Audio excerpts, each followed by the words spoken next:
লোকেরা বিশ্বনবীর দাওয়াতকে শুধু প্রত্যাখ্যান করেই থামে নাই, তারা বিশ্বনবীর সাথে অত্যন্ত খারাপ আচরণ করেছে।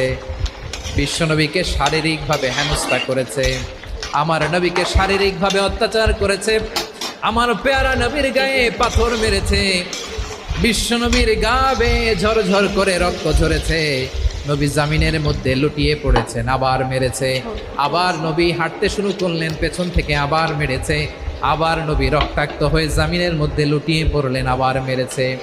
বিশ্বনবীর মতো এত সুশ্রী মানব, বিশ্বনবীর মতো এত শুভ্র মানব, বিশ্বনবীর মতো এমন চমৎকার দেহাবয়ব দিয়ে রব্বুল আলামিন কাউকে বানান নাই।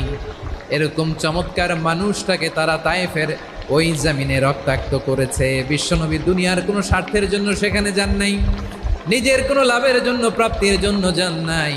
তায়েফবাসীদের